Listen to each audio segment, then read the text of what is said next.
एक घना जंगल था। उस जंगल में अनेक तरह के पशु पक्षी रहा करते थे। उसी जंगल में एक पेड़ के ऊपर एक कौवा रहता था। कौवा दिन भर कांव कांव करता इधर उधर घूमता रहता था। उसी पेड़ के नीचे एक महात्मा जी रहते थे। महात्मा जी दिन रात अपनी तपस्या में लीन रहते थे। कौवे की कांव कांव से भी उन महात्मा की आंखें नहीं खुलती थी। एक दिन महात्मा जी के चेहरे पर कुछ पानी की बूंदें गिरी। महात्मा जी ने आंखें खोली, इधर उधर नजरें दौड़ाई, कोई नहीं दिखा। फिर ऊपर की तरफ देखा तो देखा कि एक कौवा रो रहा था। महात्मा जी ने कौवे को नीचे बुलाया और पूछा, क्या हुआ, तुम क्यों रो रहे हो? तो कौवा बोला कि रोऊं नहीं तो और क्या करूं, भगवान ने इतने सारे पक्षियों को बनाया, सबको अच्छा रंग रूप दिया, सिर्फ मुझसे ही दुश्मनी निकाली, काला रंग दे दिया मुझे, ये भी कोई रंग होता है? महात्मा जी मुस्कुराए और बोले, अच्छा तो काले रंग से दुखी हो, पर कोयल भी तो काली ही है, उसे तो भगवान से कोई शिकायत नहीं। कौवा बोला, बाबा मुझको मत समझाओ, मैं सब जानता हूँ। माना कि कोयल बहन भी मेरी तरह काली ही है, पर कम से कम कोयल को अच्छी आवाज तो दी। लोग कोयल बहन की आवाज सुनते हैं तो मंत्रमुग्ध हो जाते हैं, और मेरी कांव कांव सुनते ही डंडा लेकर दौड़ाते हैं मुझे, कंकड़ पत्थर फेंक फेंक कर मारते हैं मुझे।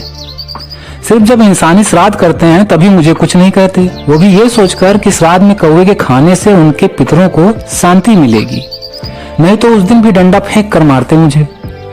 तो वो आप ही बताएं कि ऐसे में मैं रोऊं नहीं तो और क्या करूं, हंसूं? महात्मा जी मुस्कुराए और बोले, अच्छा तो तुम्हें लगता है कि भगवान ने तुम कौवों के साथ नाइंसाफी की है? कौवा बोला, नाइंसाफी? अरे सरासर जाति की है महाराज। महात्मा जी बोले, कोई बात नहीं, तुम परेशान मत हो, मैं तुम्हारे दुखों का निवारण कर सकता हूँ। मैं अपनी शक्तियों से एक बार तुम्हें जो चाहो वह बना सकता हूँ। यह सुनते ही कौवा खुश हो गया और बोला, बाबा मुझे हंस बना दो, हंस, क्या मस्त सफेद कलर होता है, आहा, सोच के ही अच्छा लग रहा है। बाबा हंस बना दो मुझे, अब देर न करो। महात्मा जी बोले, अच्छी तरह सोच लो, क्योंकि मैं बार बार तुम्हें कुछ भी नहीं बना सकता, सिर्फ एक ही बार बना सकता हूँ। मेरे ख्याल से तुम्हें एक बार हंस से बात करके देख लेना चाहिए कि हंस अपने रंग रूप व अपने जीवन से खुश है कि नहीं। कौवे तो वैसे ही काफी चालाक होते हैं, उसे बाबा का ये आइडिया जम गया। बोला, ठीक है, मैं जाता हूँ और हंस भाई से मिलकर आता हूँ। कौवा झट से उड़ता हुआ हंस के पास पहुंच गया और बोलने लगा, हंस भाई, क्या मस्त कलर है ना तुम्हारा, दूध सा सफेद, तुम्हें देखकर लोग खुश होते हैं, तुम्हारी फोटो भी खींचते हैं। तुम दिन भर मस्त साफ पानी में पैडल मारते रहते हो, लगता ही नहीं कि तैर रहे हो, बस चलते चले जा रहे हो, कितना मस्त जीवन है ना तुम्हारा। यह सुनकर हंस बोला, अबे चुप हो जा कलूटे कौवे, मैं काफी देर से तेरी बकवास सुनते जा रहा हूँ, अब एक भी लफ्ज बोला तो इसी साफ पानी में डुबो डुबो के तेरी जान ले लूंगा। कौवा डर गया और धीरे से बोला, क्या हुआ हंस भाई, आपको भी कोई तकलीफ है क्या? हंस बोला, तकलीफ? अरे तकलीफ ही तकलीफ है, मतलब ये भी कोई रंग होता है सफेद, मातम मनाने वाला रंग होता है।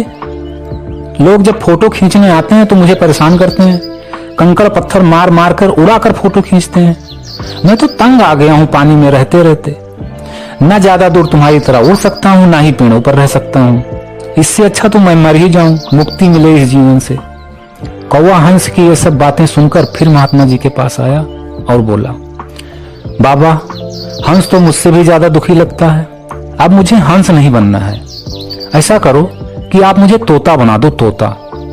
महात्मा जी बोले, बना दूंगा, पर तोते से भी मिलाता तो अच्छा रहता, क्या पता हंस की तरह इसकी भी कुछ समस्या हो। कौवा बोला, हाँ बाबा आप ठीक कह रहे हैं, इससे भी एक बार मिलना चाहिए। यही कहकर कौवा चला गया तोते से मिलने।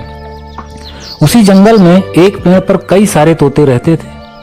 कौवा उड़ते हुए उन पेड़ के 2-3 चक्कर लगाए, कोई तोता उसे दिखा ही नहीं। तभी एक तोता बोला, कौन है वे जो हम तोतों के आशियाने के चक्कर लगा रहा है, क्या परेशानी है तुझे? तब कौवा बोला, अरे तोता भाई मैं हूं मैं। तोता बोला, क्या बकरी की तरह में कर रहा है, जल्दी बता तू हमारे पेड़ के चक्कर क्यों लगा रहा था? कौवा बोला, क्या बताऊं तोता भाई, मैं अपनी जिंदगी से बहुत ऊब गया हूं, मैं काला कलूटा हूं ना, कोई भी मुझे पसंद नहीं करता। और एक तुम लोग हो, क्या मस्त चोंच है तुम्हारी, एकदम सुर्ख लाल लाल। और तुम्हारे शरीर का रंग भी क्या मस्त रंग है, एकदम हरा हरा। तुम्हें तो लोग पालते भी हैं, मिट्ठू मिट्ठू कहकर बुलाते हैं तुम्हें। क्या मस्त लाइफ है ना तुम्हारी। तोता बोला, बोल चुका तू, अब मेरी सुन। तू तो चालाक कौवा है ना, तो एक कहावत तो सुनी ही होगी कि दूर के ढोल सुहावने, यानी कि हर किसी को दूसरों की जिंदगी अपने से बेहतर ही लगती है।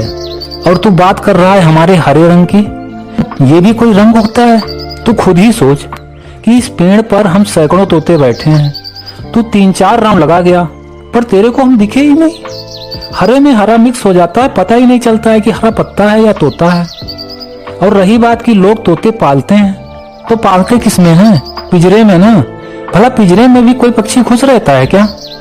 और ऊपर से खाने को भी मिर्ची देते हैं, वो भी हरी मिर्च। मतलब हमारा घर भी हरा, हमारा कलर भी हरा और खाने को भी हरा। हम लोग तो पहले से ही इस हरे रंग वाली समस्या से परेशान हैं। अब आज तूने फिर से हरे रंग की याद दिलाकर हमारे पुराने जख्म को फिर से हरा ही कर दिया। अब इससे पहले कि हम तोते गुस्से में तेरा बुरा हाल करें, निकल ले यहाँ से। चल अब जल्दी निकल निकल निकल। यह सुनते ही कौवा वहां से भागता हुआ फिर महात्मा जी के पास आ गया। बोला, बाबा तोतों से मिलकर आ रहा हूँ, उनकी जिंदगी तो हमसे भी बदतर है, सिर्फ दूसरों के देखने में ही अच्छे लगते हैं। महात्मा जी बोले, तो तुम ही बताओ कि क्या कुछ और भी बनना है तुम्हें? क्योंकि मेरे ख्याल से ईश्वर ने हर जीव जंतु को उसके हिसाब से ठीक ही बनाया है। लोग तो अनायास ही दूसरों का जीवन देख देख कर दुखी होते रहते हैं। क्या अब भी तुम्हें कुछ और बनना है? कौवा कुछ देर सोच करके बोला, बाबा एक ट्राई और करना चाहता हूँ। महात्मा जी बोले, देखो अब ये तुम्हारा आखिरी चांस है, अब इसके बाद मैं फिर तपस्या में लीन हो जाऊंगा। कौवा बोला, ठीक है बाबा, आप फाइनली मुझे मोर बना दो। मोर, इसमें तो कोई एक कलर है ही नहीं, मल्टीपल कलर्स हैं, मोर ही बना दो। महात्मा जी बोले, एक बार इससे भी मिलाता, क्या पता। कौवा बोला, नहीं बाबा जी, मोर को तो कोई प्रॉब्लम हो ही नहीं सकता, राष्ट्रीय पक्षी है बाबा, राष्ट्रीय। महात्मा जी मुस्कुराए और बोले, राष्ट्रीय पक्षी हो या अंतरराष्ट्रीय, तू एक बार मिल तो आ। कौवा बोला, ठीक है बाबा, आप इतना जोर दे रहे हो तो जाता हूं। कौवा गया मोर के पास। मोर के पास, मोर दादा क्या मस्त भौकाल है ना तुम्हारा, राष्ट्रीय पक्षी हो आप, क्या मजाल जो आपको कोई छू भी सके। और कलर इतना रंगा बिरंगा कि कुछ कहने ही नहीं। ऊपर से आप जब अपने पंख फैलाकर नाचते हो, सावन की घटा बरसती है, लोग छुप छुप कर देखते हैं, और जिस जहरीले सांप से सभी लोग डरते हैं, आप उसे झट से डिनर बना लेते हो।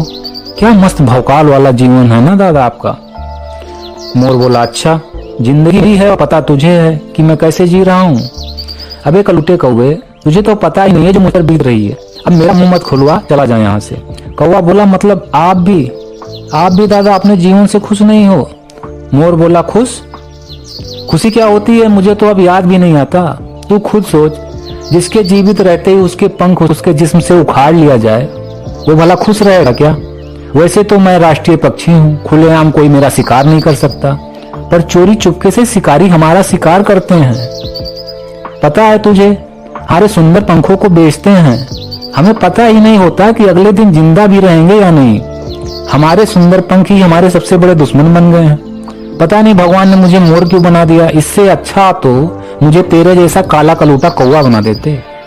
कौवा बोला, क्या बकवास कर रहे हो आप दादा, ये काला रंग भी कोई रंग होता है। मोर बोला, तुझे यहाँ की पड़े, यहाँ तो मेरी जान के लाले पड़े हैं।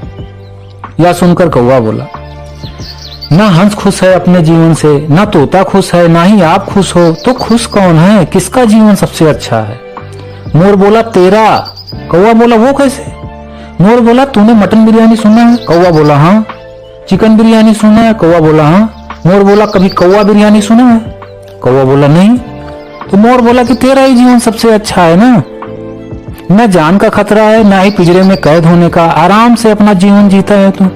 कौवा यह सब सुनकर शांत हो गया और सोचने लगा कि मैं आज तक भगवान को कोसता रहा अपने रंग रूप व आवाज को लेकर, दूसरों को अपने से बेहतर समझता रहा, पर आज पता चला कि मेरा जीवन कई जीव जंतुओं से बेहतर है। कौवा भागता हुआ महात्मा जी के पास गया और उनके चरणों में गिर के सारी बात बताई।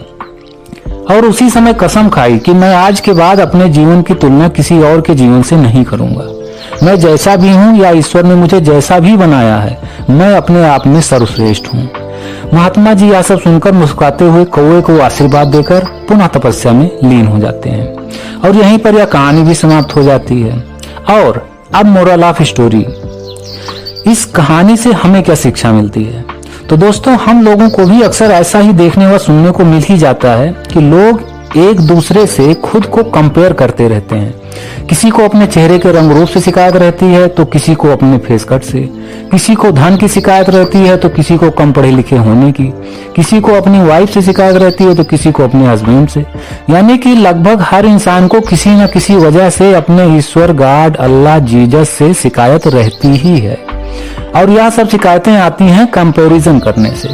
यानी हम लोग हर बात को लेकर किसी न किसी से कंपेयर करके दुखी होते रहते हैं। दूसरे लोगों का जीवन हमें सुखदायी लगता है, जबकि हकीकत में ऐसा बिल्कुल भी नहीं होता है।